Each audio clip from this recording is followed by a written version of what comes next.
Okay guys, welcome back to another video. Today I'm going to be giving my first impressions and unboxing the Ender 3 Max. As you can see, the box is already humongous compared to the Ender 3, and I would expect the same from the printer. So let's start unboxing.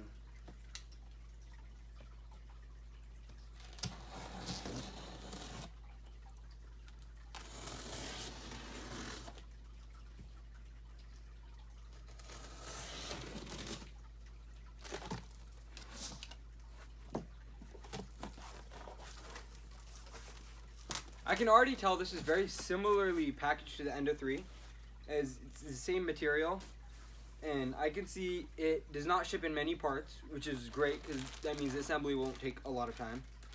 It seems like it comes with the same tools, which were great tools. I used them a lot actually, a lot more than I expected.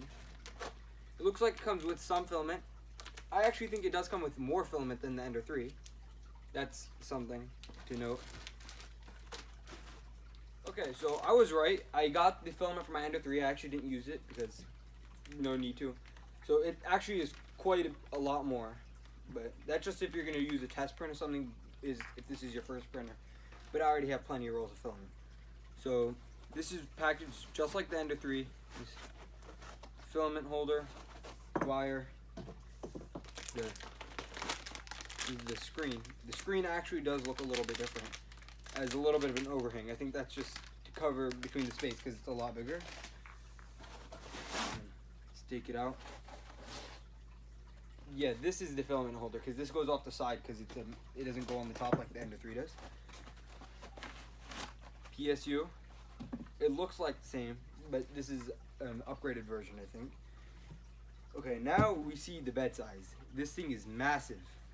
It's actually huge. I think this is around the same size as the CR10 or CR10. Yeah, just the base CR10. All right, so it looks like it just comes in two pieces, so it's gonna be really easy to assemble.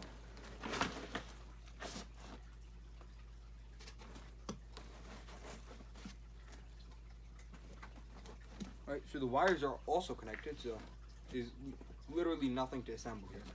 But I will make a separate video going through the detailed instructions on how to assemble it, but that video will be very short.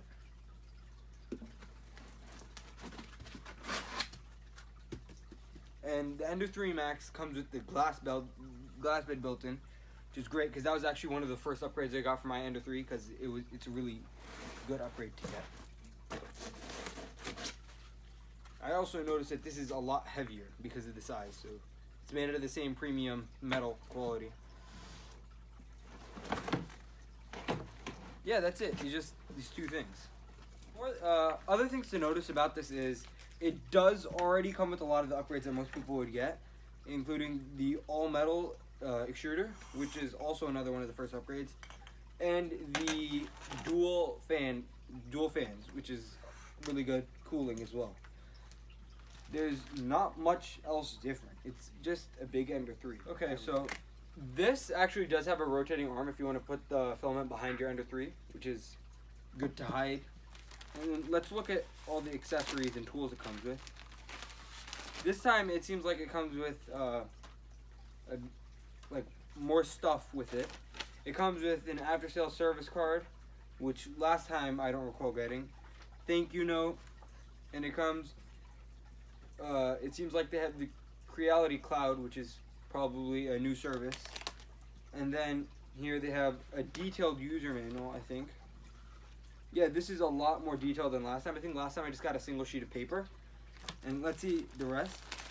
It comes with extra nozzles, I can see already. The filament cleaner, which I personally never use. So I actually clean my my extruder with other stuff, but you can use that. The wrenches, Allen keys, and screwdrivers. This is actually perfect because I lost most of my Allen keys. The SD card and SD card reader. This thing is actually, I've been using this since I got my printer. I just don't have another one.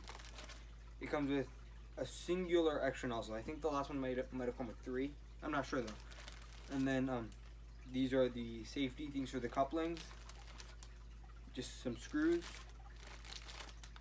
And it only comes with 8 screws, which just shows you how easy the assembly will be. It comes with the same blue tool. This thing is actually a lifesaver as well to help clean prints. And the pan, which I cannot say I use a lot, but a lot of people do. Oh, and this is actually different. A different tool is the pans are different. The spatula or whatever you want to call them. This one does look like it has a sharper edge and it's thinner, so it'll fit under the print.